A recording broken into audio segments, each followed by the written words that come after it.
dystopia. Just think about it. Leprechauns, werewolves, get that sex scene in. That's what I would do. No, I was thinking everything you said, I would do all of that thing. I would go back and see Kate Bush in 1979. I would go back and see my dad before he died, which I didn't get to say goodbye. And I would love to go back to them when they met, my mother and father met in a library, which was, I don't know, destiny. When my mother was a tiny little elf of a woman and she couldn't reach a book. And next thing, this Colfer man who was like half an inch taller.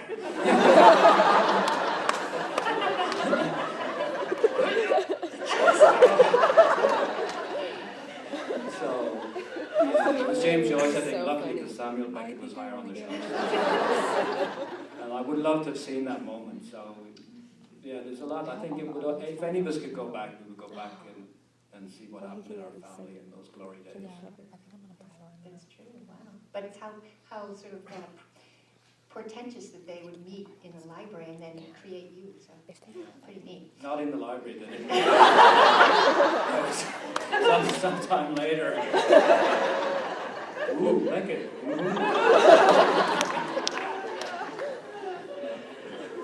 So, let's see, I'm going to open it up for questions in a few minutes, but I'm going to ask a couple more questions.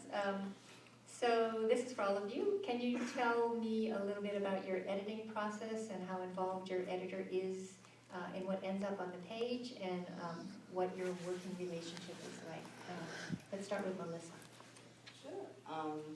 I'm really very lucky that my two main editors I've worked with for more than a decade now, and both of them worked on Blue Bloods at one point as kind of the shifts go in publishing. My editor who edited Blue Bloods went over to Penguin, and then my editor that I had done about 10 books with at Simon Schuster moved over to Hyperion and ended up editing the last part of the Blue Bloods series. And you know, you just get into a shorthand with them, and there's just a lot of trust, and there's just a lot of kind of knowing each other, not just on a professional level, but a personal level. And they're both like really, really good friends of mine. And I just feel really lucky because it makes all the industry stuff, you know, kind of like a party. It's like, oh, I'm going to go see my friends, you know. And they know how I work, which means they have to put a gun to my head and say, write the book it is due. Because I do not work unless I feel that. I'm kind of like one of those people who does a lot of sloth and then a lot of frantic, you know, work at the very end. And they know that, so they lie to me about when the book is due. And then they said, but now you know the lies. And I'm like, I know it's not due in July. So I outline. So I basically put an outline together, and I show it to them, and they give comments. And then I write about 100 pages, and then I send that to them also. And, you know, do you like how it's going? Do you like the tone? And that's it kind of goes back and forth like that until we have the finished book. Probably like 2 major edits and then the finished draft. Okay. And let's see, Tamara, why don't you go next? I absolutely adore my editor, and I know she makes me a better writer, and she pushes me really hard, and she asks really tough questions. I think she prefaces almost everything with, you know, this is your book, and I'm not telling you to change this, but this is causing me to pause. And I really like that about her style, because it does push me to think about things in a different way, and sometimes I'll go with what I originally had, but then stop and I'll go with what she suggests, because I think she's brilliant. So yeah, I absolutely love the relationship we have. I've written I'm on my 3rd project now, which comes out next year, and I've written all 3 books differently in terms of process. The first one, I really didn't know what I was doing, and I wrote in scenes as they came to me, and then kind of put them together like Lego blocks and moved them around and played with the order of events and kind of figured it out as I went along. And then I found a coach who helped me really figure out how to tell the story I wanted to tell, and then of course my editor helped me do that in an even better way. And then with Time After Time, I wrote that one. How did I write that one? I wrote it certainly based on an outline, but I changed a lot of things as I went through. So I didn't stick to my outline as well as I thought I would. And I give myself that freedom, because I really don't think when I sit down to write an outline, I know exactly how I want the story to play out. Sometimes I'm in the scene and realize what comes next is something different than what I thought was going to come next. And I like that surprise. I like feeling that way about the writing process. And then with the third book I'm writing now, Every Last Word, it's been, I've very closely stuck to the outline. I sent it to my editor in the same way Melissa was describing, based on an outline and a synopsis and 100 pages. And I've stuck very closely to what I originally outlined. So it's been different every time. It's a learning process, I think, with every book. Anne, how about you? I've worked with the same editor for many, many years now. I guess like 13 or so.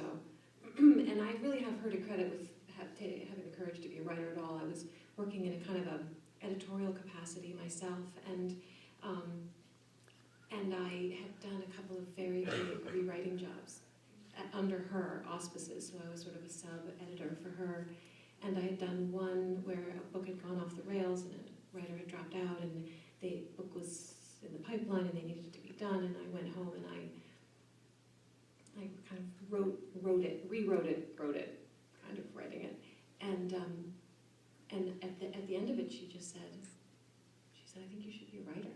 Wow. And I really, I wrote so many pages as, trying to work on other books, and I loved that. And, having no self-consciousness and no pride about it was in a way a great relief. It's sort of hard to get out there on your own. And it took some courage and some encouragement. So I'm very, very grateful to this editor for saying, I think you could do it. So anyway, so she's been a really important figure, and we've been together for a long time, and she's a really smart editor, and she's a great, particularly with this book involving time travel, it gets complicated, needless to say. We can all attest to that, and sometimes it's really hard when you're deep, deep in it to know how, if the information is unspooling in a way that makes any sense. Again, you're so deep in, it's impossible to know how would it be to read this for the first time. And so she was such a good, helpful voice in saying, how to deposit the information and how to make it make sense and yet not bog down the story too much. Great. You lucked out. I did. Owen, how about you? I think I need a new editor. My editor's an asshole.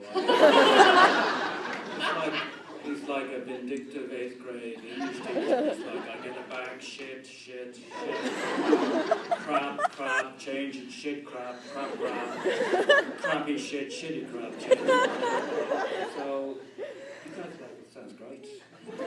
But no, I'm only kidding, obviously, about the last shitty crap, the rest of them. My editor is really blunt, and I like that. We've been blunt with each other for years.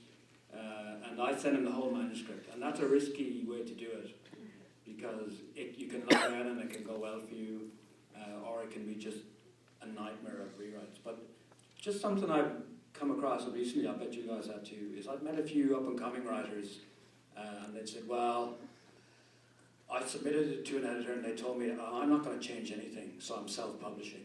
And I think that is the wrong way to go, because you get a good editor who can make your book like 500% better. And the first time that's hard because you feel like you're giving over the book. But then at the end when the book comes out, if you're honest and you realise, actually, my name is still on that book and it's way, way better, and you realise you've got like a gem in an editor. So it's a really lucky thing. If you find a good editor and a good writer and they work together, just hang on, because that will help you for the rest of your career. Which leads me to my